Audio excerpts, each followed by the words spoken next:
আমি হলাম রনি, আর আমার বন্ধু সৌমেন।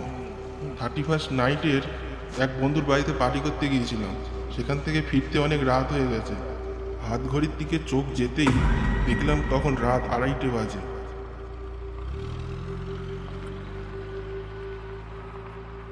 একে তো নির্জন রাস্তা, তার উপরে ঘন কুয়াশা চারিদিক ঘিরে রেখেছে, ফলে সামনের দৃশ্যটা আমার কাছে অস্পষ্ট মনে হচ্ছে।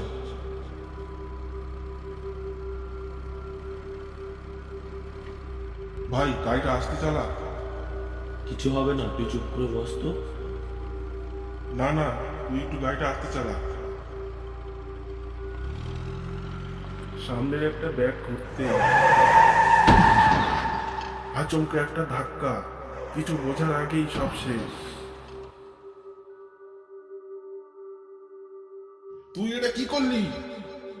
বললাম আস্তে গাড়ি চালা, তুই আমার কথাটা শুনলি না একবার। শিগগির চল, দেখি কি হলো। না ভাই, এখানে নামাটা ঠিক হবে না, চল পালাই এখান থেকে। না রে, এটা করা ঠিক হবে না, আমাদের একবার নেমে দেখা উচিত। কিন্তু সৌমেন আমার কথা কানে না নিয়ে সেখান থেকে জোরে গাড়ি চালিয়ে বেরিয়ে গেল।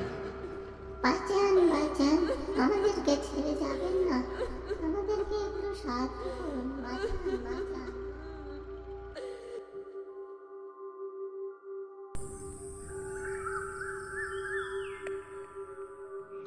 ভাই, দেখেছিস নিউজ পেপারে কি লিখেছে? 2 জন মারা গেছে, একটা ছোট বাচ্চা আর ওই বাচ্চার মা, আর ওই বাচ্চার বাবাটা হাসপাতালে ভর্তি, মনে হচ্ছে বেঁচে যাবে।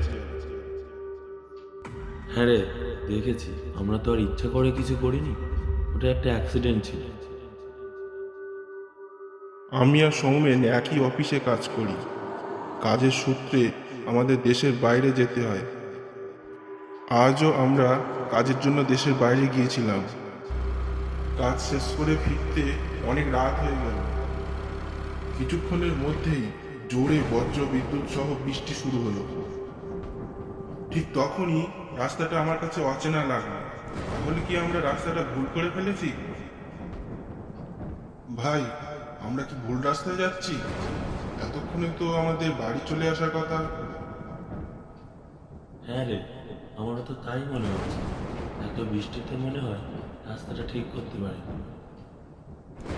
গাড়িটা দাঁড় করা ভাই, সামনে একটা বাড়ি দেখা যাচ্ছে। ওই বাড়িতে আজ রাতটা কাটিয়ে কাল সকালেই বেরিয়ে পড়বে। ঠিক আছে, তাই চল ভাই।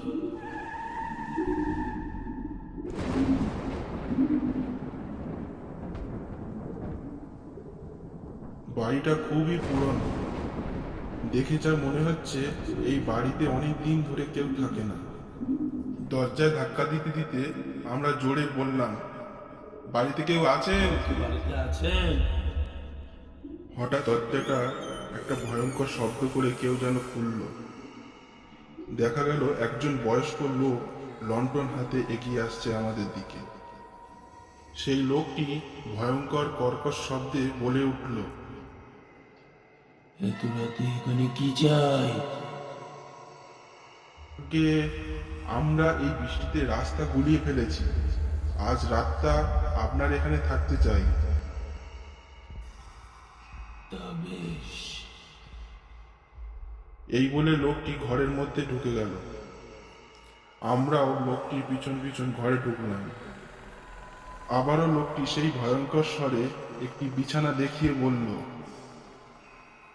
আপনারা এইখানে বিশ্রাম নিন, আর এই ঘরের বাইরে বেরোবেন না। এই বলে লোকটা অন্ধকারে মিলিয়ে গেল। বিছানায় শুতেই কখন যেন আমি একটু ঘুমিয়ে পড়েছিলাম আমি জানি না। হঠাৎ ঘুম ভেঙে যাওয়ায় পাশে ফিরে দেখি সৌমেন সেখানে নেই। এই অচেনা অচেনা জায়গায় এত রাতে সৌমেন কোথায় গেল একা একা? আর দেরি না করেই আমি সৌমেনকে খোঁজার জন্য বেরিয়ে পড়লাম। হঠাৎই আমার চোখ গেল পাশের ঘরের দিকে। দেখলাম ওই ঘরের দরজাটা খোলা। আমি সেই দরজা দিয়ে ঘরের মধ্যে ঢুকে পড়লাম। হ্যারিকেনের নিভো নিভো আলোতে দেখতে পেলাম সামনে একটা মস্ত বড় বাক্স। কৌতূহলবশত আমি বাক্সটা খুলে ফেললাম। হ্যারিকেনের আলো বাক্সর মধ্যে পড়তেই আমি যা দেখলাম তা দেখার জন্য আমি প্রস্তুত ছিলাম না। দেখলাম বাক্সের মধ্যে আমার বন্ধু সৌমেনের নিথর দেহটা পড়ে আছে। কিন্তু তার এই রকম অবস্থা হলো কি করে? তাকে দেখে মনে হচ্ছিল কোনো জানোয়ার যেন তাকে খুবলে খেয়েছে। আর ঠিক সেই সময় একটা কান্নার আওয়াজ শোনা গেল। কান্নাটা শুনে মনে হলো একটা বাচ্চা কাঁদছে, আর সঙ্গে একটা ভয়ঙ্কর কোঙানোর শব্দ। কি ভয়ানক সেই আওয়াজ হলো! এত ভয়ানক তীব্র আওয়াজ যা আমি কানে সহ্য করতে পারছিলাম না। ঠিক এমন সময় ঘরের অন্ধকার কোণ থেকে কি যেন একটা আসছে মনে হলো। হ্যারিকেনের আলোয় যা দেখতে পেলাম তাতে আমার জ্ঞান হারানোর মতো অবস্থা।